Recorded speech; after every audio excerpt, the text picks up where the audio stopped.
আল্লাযীনা ইউনফিকুনা ফিস সাররাই ওয়াদ দাররা, মুত্তাকিন ব্যক্তিদের যারা প্রকৃতপক্ষে আল্লাহ পাককে ভয় করে তাদের প্রথম বৈশিষ্ট্য, প্রথম গুণ হলো তারা সচ্ছল এবং অসচ্ছল দুনো অবস্থাতেই আল্লাহ পাকের রাস্তায় দান করে।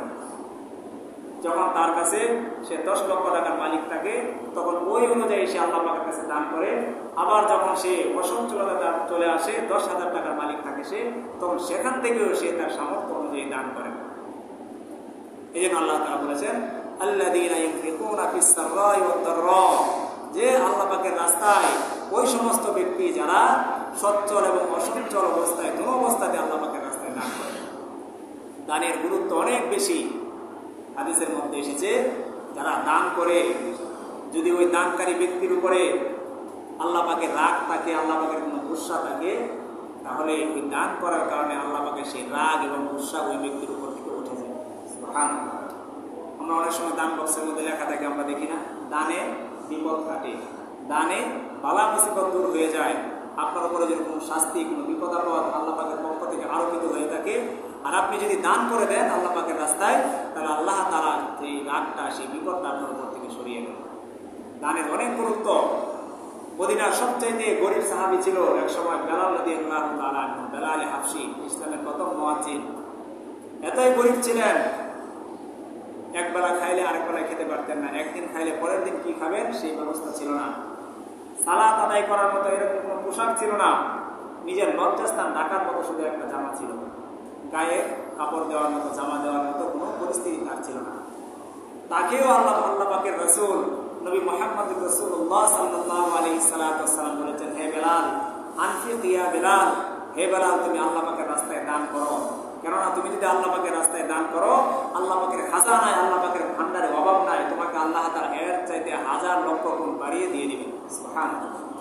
সুতরাং তুমি আল্লাহ পাকের রাস্তায় দান করো।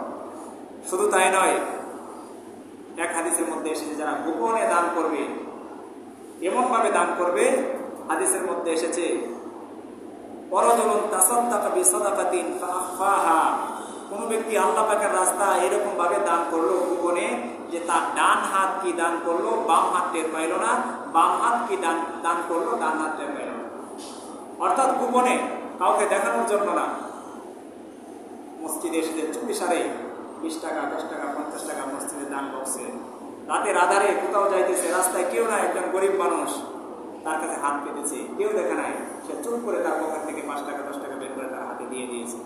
রাস্তা দিয়ে কোথাও যাচ্ছে, মসজিদ সামনে পড়েছে, দান বক্সের মধ্যে কিছু টাকা সে দিয়ে দিয়েছে, কেউ দেখে নাই, একমাত্র আল্লাহ পাক দেখেছে। এই যে গোপন দান, নবীজি বলেছেন হাসরের সেই কঠিন ময়দানে যেদিন কেউ কাউকে চিনবে না, কেউ কারো উপকারে আসবে না, যেদিন সমস্ত মানুষ থেকে পলায়ন করবে, সন্তান বাবা থেকে, স্ত্রী তার স্বামী থেকে, স্বামী তার সন্তান থেকে, সমস্ত জায়গা থেকে সবাই পলায়ন করবে, সেদিন হাসরের সেই কঠিন ময়দানে, যেদিন মানুষের মাথার মগজগুলা গলে গলে বাতের মারের মতো নাক দিয়ে, চোখ দিয়ে, মুখ দিয়ে পড়তে থাকবে, সেই হাসরের কঠিন ময়দানের মধ্যে 7 শ্রেণীর ব্যক্তিকে আল্লাহ তাআলা সেদিন আরশের ছায়ার মধ্যে স্থান দান করবে।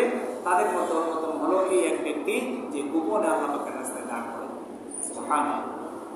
এই জন্য তার হাজিরিন, গোপন দান অনেক জরুরি একটা বিষয়।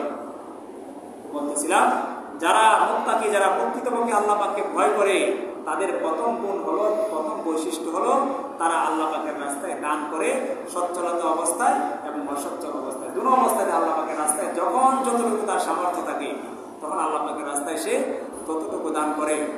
এই জন্য বলা হয় হাল্লাকা সিররুন ইনদাল্লাহ বাইনাকা ওয়া বাইনাল্লাহ, যে আছে কি তোমার এবং তোমার রবের মধ্যে এরকম গোপন কোনো আমল, গোপন কোনো দান, যেটা একমাত্র তুমি আর তোমার রব জানো, আর কেউ জানে না।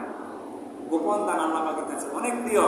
শুধু তাই নয়, দান করার উপমার ক্ষেত্রে হাদিসের মধ্যে, কোরআন এবং হাদিসের মধ্যে অনেক উদাহরণ এসেছে।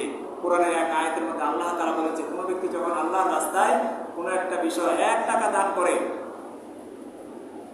আল্লাহ রাসূল সাল্লাল্লাহু আলাইহি ওয়াসাল্লাম বলেছেন, আল্লাহ তাআলা কোরআনের এক আয়াতের মধ্যে বলেছেন, দানের উপমাটা হলো এরকম যে জমিনে কোনো ব্যক্তি যদি কোনো একটা শস্য দানা রোপণ করে, সেখানে সেটা রোপণ করার পরে সেই বীজ থেকে একটা অঙ্কুর বের হয়, যেটার মধ্যে 7টা শীষ থাকে এবং প্রতিটা শীষের মধ্যে 100 করে দানা ধরে।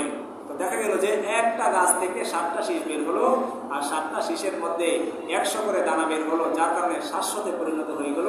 ঠিক তদ্রূপভাবে কোনো ব্যক্তি যদি ইখলাসের সহিত একমাত্র আল্লাহ পাকের সন্তুষ্টির জন্য দান করে, তাহলে 1 টাকা যদি সে দান করে, সেই 1 টাকাকে আল্লাহ তাআলা 700 টাকা পর্যন্ত সওয়াবে পরিণত করেন।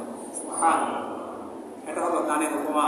শুধু তাই নয়, জান্নাতি ব্যক্তি যখন জান্নাতে যাবে, তার হাতে তার সেই আমলনামাগুলোকে ধরিয়ে দেওয়া হবে। সে যে দুনিয়াতে থাকা অবস্থায় দান করেছিল, তার সেই দানের পরিমাণ তার হাতে দেওয়া হবে। তখন সে বিশ্বাস করবে না, যারে এটা তো আমার না, হয়তো ফেরেশতারা ভুলে অন্য কারো দানের পরিমাণ আমার হাতে দিয়ে দিয়েছে। তখন আল্লাহ তাআলা বলবেন যে, হে আমার বান্দা, তুমি জানো না এটা তোমার দানের পরিণাম, তোমার দানের সেই উপলক্ষণ যেটা তুমি দুনিয়াতে থাকা অবস্থায় দান করেছো। কারণ নবীজি হাদিসের মধ্যে বলেছেন, আমি আপনি দুনিয়াতে থাকা অবস্থায় কোনো কিছু যখন আল্লাহ পাকের রাস্তায় দান করি, সেটাকে আল্লাহ তাআলা আমরা যেভাবে দুনিয়াতে গরু এবং ছাগল পুষে বড় করি, ঠিক তদ্রূপভাবে জান্নাতে আমার আপনার জন্য সেই নেক আমলটাকে পুষে পুষে আল্লাহ তাআলা বড় করতে থাকেন। সুবহানাল্লাহ। এই জন্য ইখলাসের সহিত আল্লাহ পাকের রাস্তায় দান করতে হবে, এবং সেই দানটা যদি গোপনে হয় তাহলে সবচেয়ে বেশি ভালো। এই জন্য মোহতারাম হাজরিন, মুত্তাকিনদের 5টা বৈশিষ্ট্যের কথা বলেছি।